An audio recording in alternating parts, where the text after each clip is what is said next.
Hello, hello, and welcome to another video here on the channel. We have so much to talk about. Was not planning on doing a live here on Saturday, but with everything going on with Title IX, we got to talk about it. There's some stuff that just happened yesterday. As I was finishing this stream, I was hearing about the Supreme Court decisions on Title IX and those revisions that were coming out from the Biden-Harris administration. So we're going to talk all about that today. There are many of you, including myself, by the way, that got to be educated about the entirety of Title IX, what it started as, what it's morphed into, what's actually going on, what are the issues that are still absolutely on the table. Because mind you, just because the Supreme Court has made a decision does not mean that this is the final decision. There are still tons of lawsuits from tons of different states that are in the process of being heard and ruled on. And so there's a lot happening. It's going to be a busy couple years when it comes to Title IX, but we're going to talk about it. We're going to talk about what it is. We're going to talk about what it connects to around the culture of when it was created, what it has morphed into. We've got a lot of incredible resources that are tagged all in the description down below. You can follow along with the documents and the articles that I've tagged down there. It's been a busy evening last night and then morning this morning, just getting everything prepped for you guys to have this conversation. Again, as always, I want to make sure that you guys have the source, the material source, the information that I'm pulling from, that I'm reading. As much as I can possibly give you, I'm going to give you. And for those of you who are nerdy like me and you want to go investigate, you want to go look for yourself, make a decision, use your critical thinking skills, use your discernment, and go take on what's happening in the world, understanding it, being educated about it, I'm always leaving information for you in the description. So for those of you who are just listening, maybe you're like, going for a walk, whatever, you can go back and look at the description of this video later on to find all of those articles, all of those documents in there as well. Now, we're going to start, where are we going to start? Let's start with a really simple description of what Title IX is. You may be like, Katie, I don't know. I keep hearing all these things about Title IX. There were, Title IX, say no to Title IX signs in all of the yards around me a few months ago. I don't know what that's about. I've heard about Title IX for the last several years. There's times where it's like up and down, and sometimes it's being talked about and then it's like forgotten. Like, what is happening? And we're going to talk about that. So basically, Title IX is a civil rights act that was instated by Richard Nixon in 1972 that essentially protects college and grade schools that get federal funding from any kind of deprivation of equality, any kind of racism, or I'm going to read it for you so that you it's very, very short. And there's been a lot of amendments and a lot of built up things. And oh my goodness, it's morphed so much, but we're going to talk about it. So basically it says this: no person in the United States shall, on the basis of sex, be excluded from participation in being denied the benefits of or being subjected to the discrimination under any education program or activity receiving federal financial assistance. So that sounds pretty basic, right? It's like, listen, y'all get equal opportunity. And that's that. I think, there's been a lot of ways that it's been enacted that have been controversial. But at the end of the day, especially in that time of our country's history, it was important that there was that equal opportunity in schools, that this was clearly an important and essential part of the civil rights movement. And so that happened in 1972. And then it has had a lot of amendments. It's had a lot of overhauls over the years. And those are a lot of where the controversy is coming. It's interesting. We're going to talk a lot about this. I'm unashamedly Christian. We're going to talk about this from a biblical worldview. We're going to talk about it from a safety conversation when it comes to, our grade school kids, our college kids. We're going to talk about this from the perspective of a biblical foundation. So if you're not into that, then this probably is just going to make you mad, and that's okay. But that's what we're coming from. A lot of the controversy around the amendments and the changes that are continuing to be made, including the most recent changes that were made in April, are about the definition of gender. And I'm going to read to you some of the ambiguity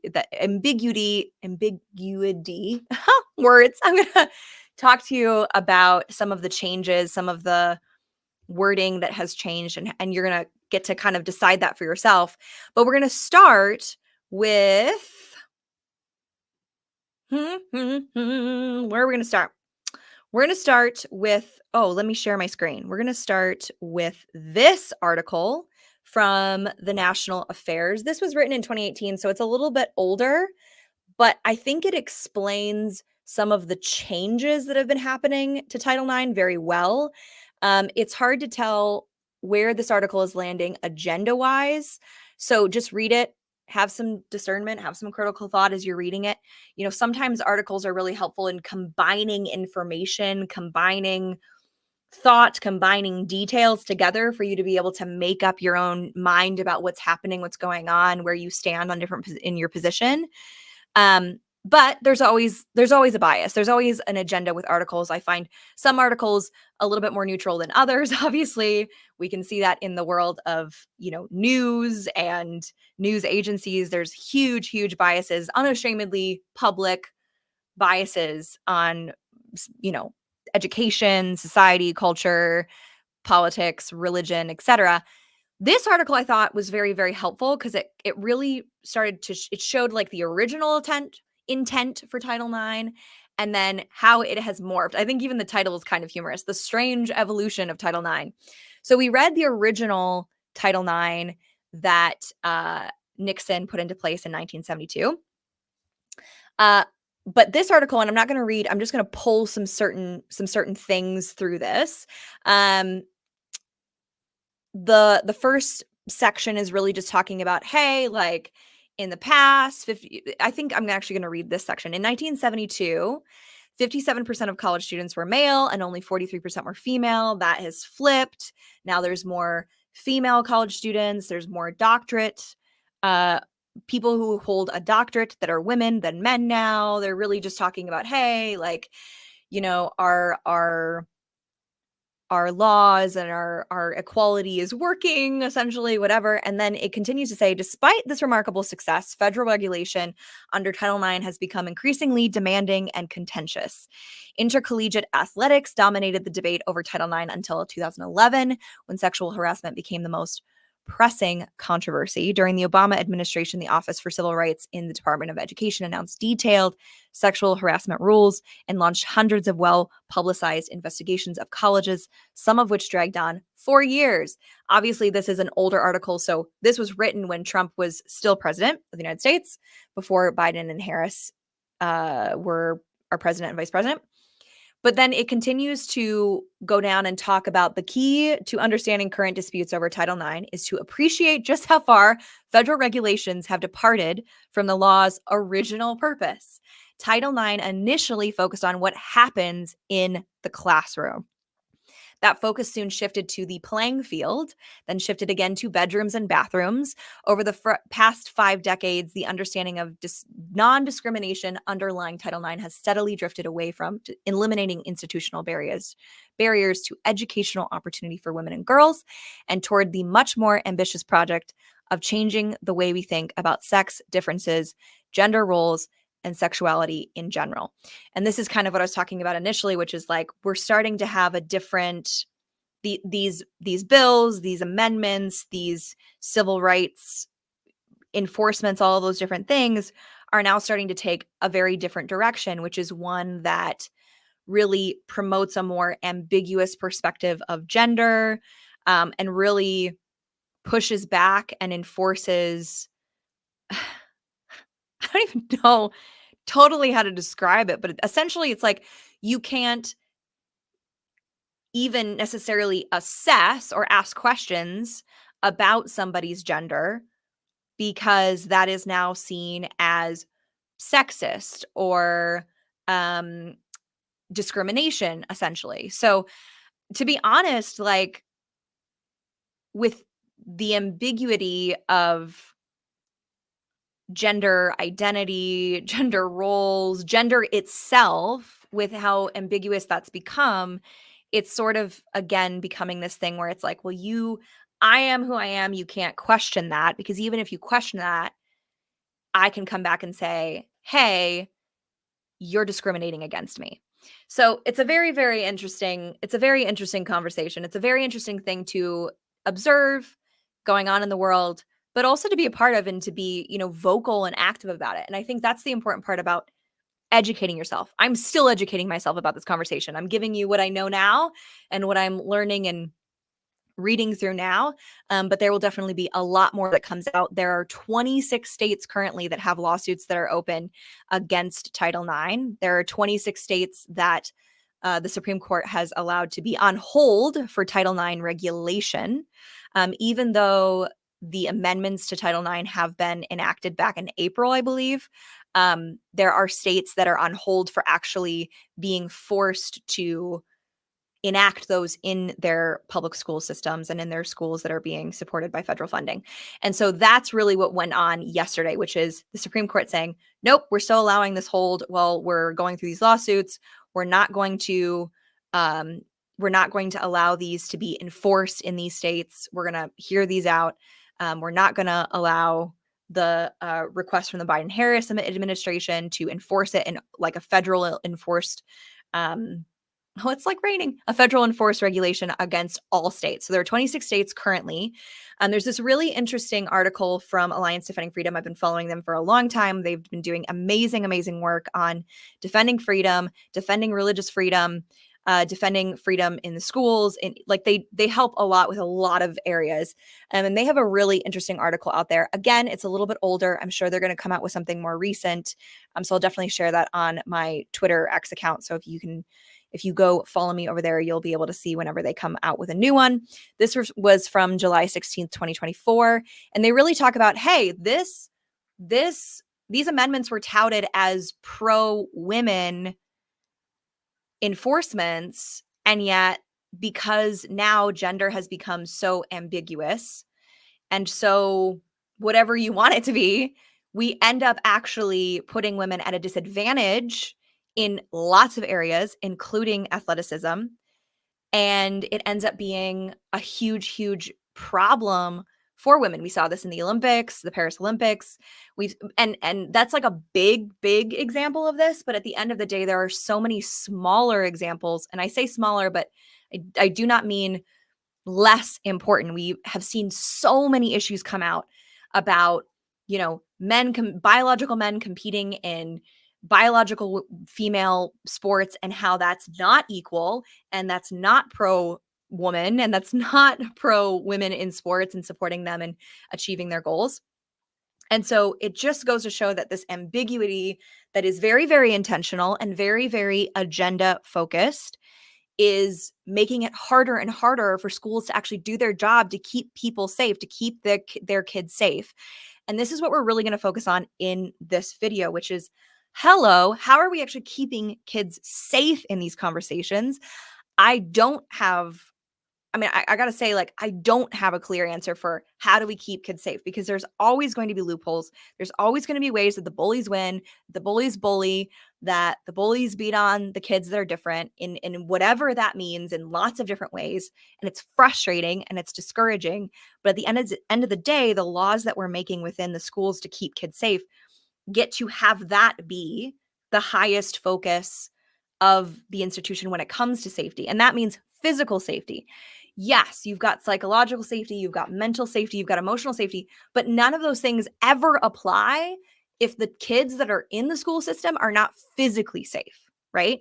And so this is the issue that's been coming up over and over again. All of the lawsuits, they're not just like my rights are being pushed up against or my rights are being limited. No, it's like I'm not safe. I'm not safe in this situation where I have, peers that are biologically male being in my bathrooms, and I'm physically not safe if they're bullying me, if they are being aggressive, if they are being forward, whatever that is, right? So these are real physical concerns about our kids in the education systems with these types of ambiguous laws being enforced on you can be whatever gender you want to be, and the schools apparently have to comply with this. What's interesting is if you go to the summary, there's the summary. Again, I've put this, all of these articles are down in the description so you can read through these in detail. The 2024 final rule, this was the rule that went into place in August 1st, but I believe this was passed in April. So if you go and look up Title IX, a lot of the articles that are written in April are talking about the fact that these are the amendments and the adjustments that were made to the rule via the Biden-Harris administration. And then the Supreme Court decision just last night was about those actually being enforced federally across all states. And that's what's has gotten a hold, right?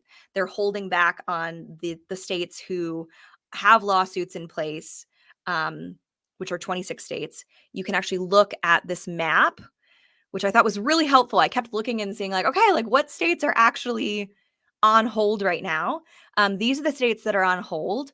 You can, again, this is in the description down below, so you can look to see which states are on hold right now that have lawsuits or are on hold via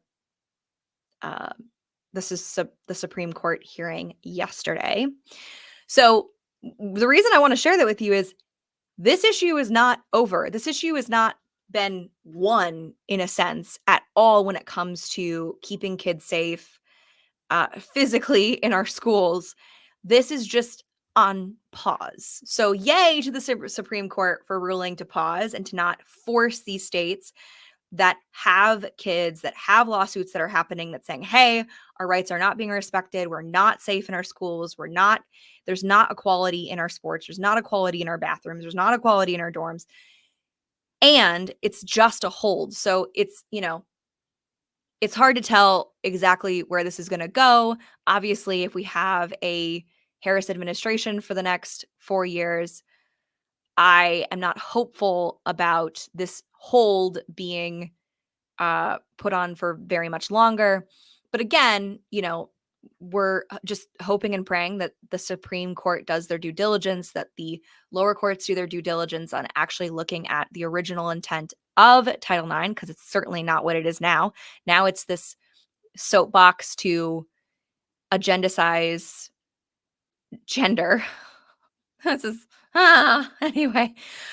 So this map is really helpful to kind of give you that idea of what's going on. Again, that Alliance Defending Freedom is a really great article. You can look on that. What was touted as pro-woman is not actually pro-woman and is not really equality in sports and beyond. But then also this summary is kind of it helps you kind of understand how that ambiguousness looks in the wording. So I thought that this was really helpful in kind of summarizing what's actually happening and what's actually being changed with the Title IX rights, whatever, which is basically this section, clarifying scope of sex discrimination. The final regulations clarify that sex discrimination includes discrimination based on sex stereotypes, sex characteristics, pregnancy, or related conditions, sexual orientation, and gender identity. Now I want you to just use your brain right now and think about this. Okay, so basically any kind of judgment, any kind of assessment of somebody's gender is now called discrimination, and we can't question, we can't inquire, we can't have any kind of assessment because all of these things have been put on the table as discrimination. So if I was a teacher, if I was a principal, if I was a sane, with my head on my shoulders, board member of a school, how in the world would I be able to assess any of this? How in the world would I be able to say, this is incorrect, this is correct, this is safety for our kids in their bathrooms, in their dorms, in their athletics, like physical safety, let alone equality, setting them up to actually win? versus this is discrimination. This is discrimination. This is discrimination. Honestly, the fact that like everything is discrimination nowadays, everything is racism. If you look at somebody wrong, you're discriminating against them. Now, I want you to understand, I'm coming from a perspective as somebody who is physically disabled. I have a physical disability that people are judging all of the time. I see it on their face all of the time. I get this every single day. People are always assessing in their head. They're doing this conversation in their head about like, what can she do? Should I step in to help? Should I ask if she needs help? Should I just leave her alone? Like what? I see this going on in their brain all the time. And I got to tell you, the people who actually have the guts to say something to my face and say, "Hey, I don't want to judge. I don't want to assume. I'm just checking in. Do you need help?" Half the time I'm like, "Yes, I would love help. Thank you." And most of the time it's my responsibility to actually communicate that I need help, that I need support as somebody who is physically disabled. So, you know, it may be, I feel like in a lot of ways, I'm like, hey guys, I know what it's like to be judged. I know what it's like to be discriminated against. I know what it's like to not get the job because they were under the table discriminating against the fact that I have a physical disability, but not communicating it to my face. I know what it's like to have that happen. Does it stink? Sure, it stinks. And it's always happening. Like, I know it's happening. I'm not oblivious to the fact that it's happening. It's a part of the human condition. We're all judging each other. We're all having our own conversation. We're judging each other sometimes because we want to help, because we want to support. I can't tell you how many people come up to me after, knowing me for a while and saying, "Listen, the first time I met you, I was thinking, oh my goodness, what do I say? I'm so worried. I'm so concerned about offending you that I didn't say anything." Which, how sad that we live in a world where people can't even reach out to say, "Hey, can I support?" Because they're so worried that they're going to be called, racist, sexist, judgy, you're discriminating against this person because you want to support them and you're not sure how. It frustrates me that people don't feel comfortable. My favorite kind of people in the world are kids because they have no filter. Literally, they have no filter. They have it's like a breath of fresh air. They will be I had one kid in the store one time. We were at self-checkout at a whole cart of groceries, and this kid was probably, I would say he was probably like 5 or 6, and his mom had 2 other kids that were older, and he was sitting kind of in the front of the cart. So he was facing me, his mom was kind of facing out, and he just full on was like, "Wow," like he was so loud. His mom was like, "What is happening?" "Wow, look at her hands. That's so weird. Like, how is she like that? Like, what happened?" Right? And he wasn't talking at me or to me. He was talking about me, probably to his mom, which is often what happens. Kids are like, "Mom, explain this to me." And the mom's reaction, which is almost always the reaction that happens, is, "Shut up. Let's get out of this grocery store as quickly as we can. Like, let's get out." I've had it happen in so many environments, and I love it. I chase after them. I'm like, "Mom, mom, mom, mom, mom, do not stop him. Let him ask his questions." I am so happy to be that person today that actually listens and answers them, because I know that the next person that kid meets that looks different than him, he will be in a place of appreciation. He won't be in a place of, "Oh my goodness, I'm worried about you," or "I'm scared of you," because it's different. That's often what happens in kids' heads.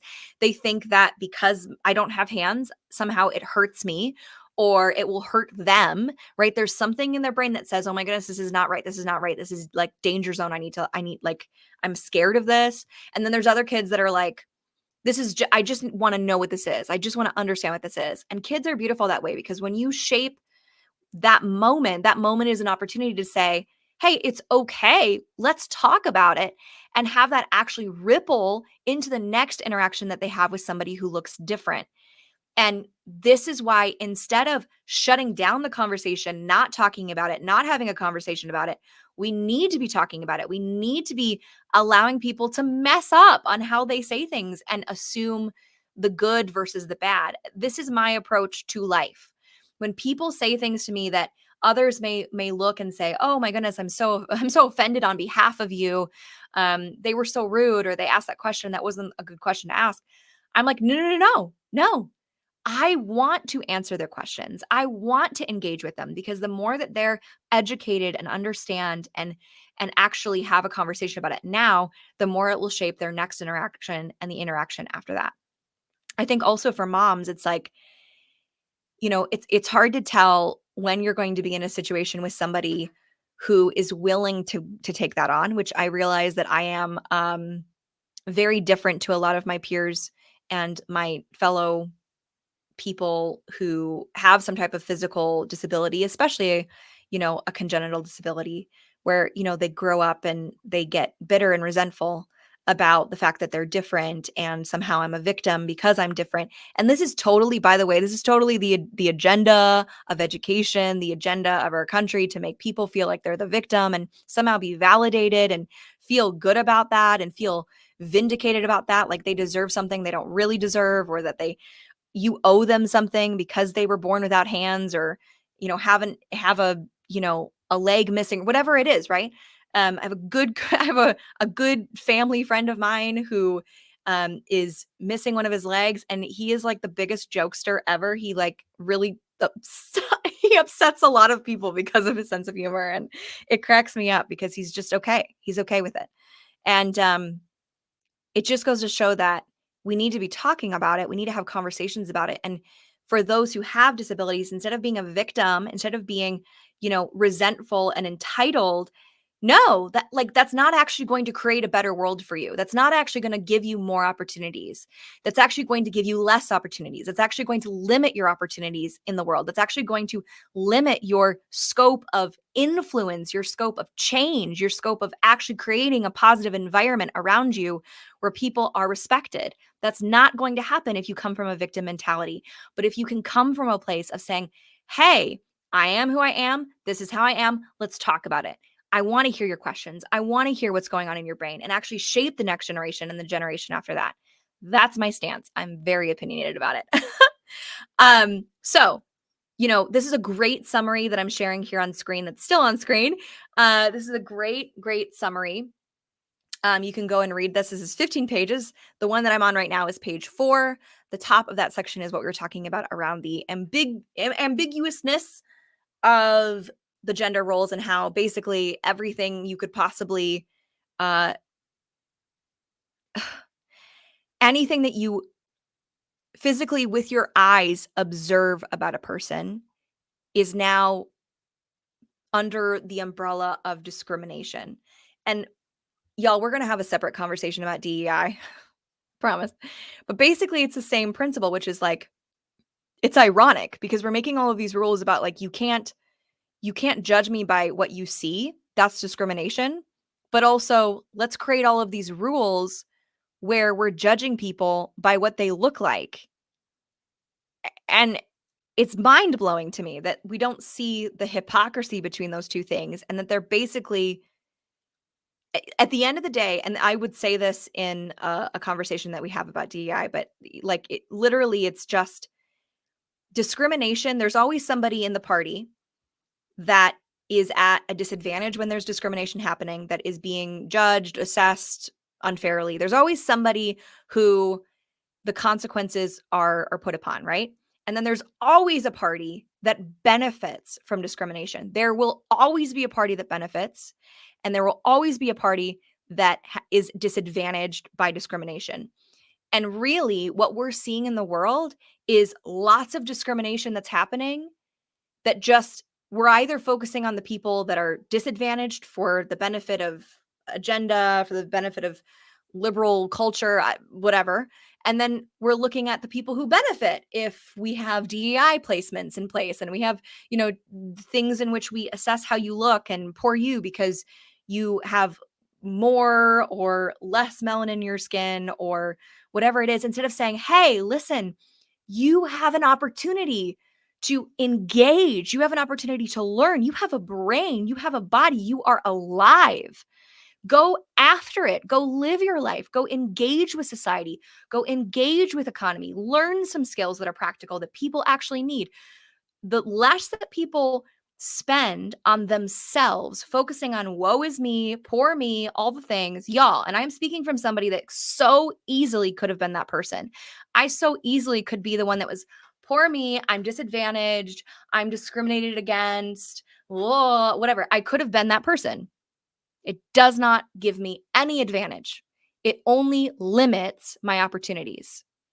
So there's my message. Um, Y'all, I feel very opinionated about this. I definitely want to hear from you guys in the comments. I know yesterday we kind of blew up on yesterday's video. We had more of you view longer than any video in the last year and in the last couple years, which was really interesting. And then the only comment that I got on the whole video was somebody being hateful and mean. And I was like, well, okay, well, I mean, it comes with the territory. So we definitely, whether you're here to hate or you're here to have a conversation and engage, you're going to drop your comments anyway. So I just encourage those of you who are thinking about things, who have questions, to engage, right? To leave comments, to ask your questions. If people hate on you in the comments, listen, people are going to hate. They're going to hate anybody and anything that doesn't have a grossly ambiguous opinion, which is basically no opinion at all, right? And I used to be this person, by the way. Hello, if you go and look at my past posts, like a year ago, 2 years ago, even like definitely 2 years ago, I was in my prime of like, everything is right, nothing is wrong, blah, blah, blah. I was the lamest person ever. I had no opinion on anything. I had no objective stance on anything, y'all. So I get it. I used to be that person. But if you take a stand and you say, hey, this is what I believe, and I'm also still figuring it out. I'm also still investigating. These are my questions. You may have people in the comments that hate on you. You may have people in your life that hate on you, your immediate family, your friends, your community. Whenever you start taking a position on something and saying, hey, like, this is my worldview, and based on that, these are the things that I perceive as right and wrong, and that is objective, like it's not something that people can just change, you're going to have people hate on you. So you're either going to take a stance and risk the consequence of people being mean, or you're not going to take any stance at all and stand for nothing and be tossed about like the waves and the ocean without any kind of direction or any kind of focus or any kind of concern or genuine care for the people around you, for the people that you say you love. Like, they're just, the more ambiguous, the more subjective we become, the less caring and thoughtful we become as well. This article, I'm like so spacing on where I even am right now. This article is the update from CBS News on what happened yesterday. It's a very interesting article. Go read it. Again, agendas galore, but it's a good one to feed through on information. Basically, what this article says is, listen, like the actual like verbiage of Title IX has been changed, but the enforcement of it is on hold right now with the states that are already not enforcing it or have lawsuits that are in place right now against Title IX. And so those are the 26 states that are on hold right now, essentially, which again, this is the map of the states that are on hold. You can hover over them and you'll see rule on hold, rule on hold. I live in Michigan. No rule, no legal challenge. Come on, guys. Really? Really? You're telling me nobody has the guts in Michigan to take on this and bring a legal dispute to this crazy enforcement that clearly keeps our students in danger constantly? Like, bathrooms were already a problem, right? Athletics were already a thing. And now we're just making it worse. So, Michigan, get it together. Y'all, that's basically what I got for you. So definitely something to keep an eye on. Definitely something to keep an eye on. I encourage you to track with it. I'm definitely going to track with it. I'll keep updated articles. I'm sure that ADF will come out with a new article here very shortly, responding to the hold on enforcement of Title IX.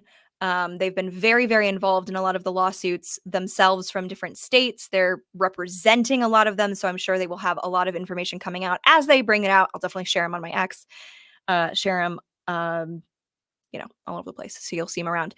But again, do your research. Y'all, do not just assume that what you're hearing, I never want you to. I don't think you do, honestly. I hope not. Don't assume that what you're hearing is like the full context. Go investigate, go research, take the articles that I did below, do your own research, do your own questions, your own inquiry. of all the things that are going on. This issue is definitely not done by any means. It is truly what it is, on hold. So this just goes to show the condition of our country, the the places that we're spending all of our time and energy. And if there's any advice that I would give myself, that I would give you, it is, if there is any part of you that could be discriminated against, right? Which, by the way, everybody has something, right? Whether it's where you came from, did you come from money? Well, you could be discriminated against. If you didn't come from money, you could be discriminated against. If you're a woman, if you're a man, like whatever, right? Go, instead of being on the defense and being upset and being frustrated and assuming people are out to get you, which there are people that are out to get you, by the way. Like, I get it. I'm very clear. I know what that is like. There's definitely people out to get you. And if you can be that person in the grocery store, if you can be that person in a restaurant, if you can be that person in your local marketplace, your local communities, that actually, instead of assuming malicious intent, actually allows questions to be asked, asks questions yourself, opens up, is somebody that is actually approachable, is somebody that is conversational. This is going to start to change, is going to start to turn the tide of all of this defensive response to what's happening in the world, right? A lot of these laws, a lot of these regulations that are happening in the local, state, and federal are about people being upset and entitled and defensive. And so that's not going to change from the laws, y'all. The laws are not going to change that. That is something that is from person to person, and from person to person that makes up a community, that makes up a local area, that makes up a regional area, that makes up a state, that makes up a country.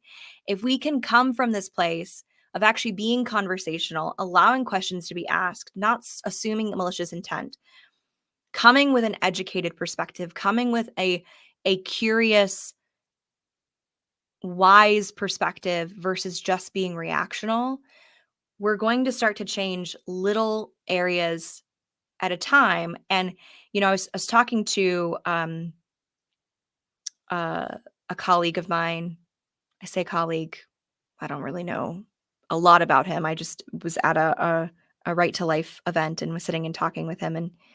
And we were talking about how discouraging the direction of the country is right now. And I understand, because I feel discouraged a lot too.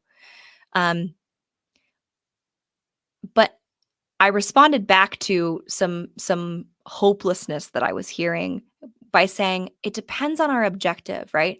If our objective is to right every wrong, to fix every law, to correct every person who seems to be discriminating or judging against, we're on a losing streak here, and we're never actually going to succeed, because everybody has individual choice about how they respond and react to things, right? I can't control how you respond to what you're hearing. I can't control how you respond to what's happening in the world, but I can control myself.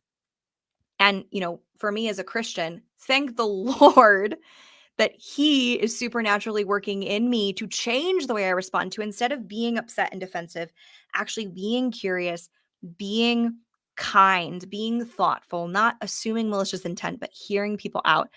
I could not be that way by myself. I am so grateful for my Lord and Savior supernaturally changing that and continuing to change and transform me in that way. But if we're coming from this place of assuming that the only way to win is by correcting every wrong, we're losing, and we're going to lose, right? But if our objective is to influence and impact and meet every person that we meet with kindness, with a genuine love, which is not, I agree with everything you say, but actually having a conversation, respecting their opinions, respecting their position, and having a conversation, being honest, being transparent, having integrity, engaging, caring about people. Wow. That would change small family structures. It would change school structures. It would change communities. It would change local. It would change state. It would change federal. Do I think that that's going to happen in a federal way where everybody's kind and everybody's thoughtful? Well, no. But do you need everybody to be on your team to build a team? Do you need everybody to agree with you to stand up for something that you believe in? And if the answer is yes, then you might as well just quit before you get started. But if you can see the objective as one person, if one person is influenced and impacted in a way where they actually are more thoughtful, they're kinder, they have a solid, clear worldview, they're valuing and respecting people, wow, you have a completely different reaction, response, and engagement of their people with them, right? So it's a ripple effect, and that's what we're up to. So happy Saturday. I hope you have an amazing, amazing weekend. Let's hope nothing else crazy happens over this weekend, but glad to have hopped on here and enjoyed a conversation, giving you some stuff to look at and investigate and talk through with your people. And I'll see you on the next video. All right.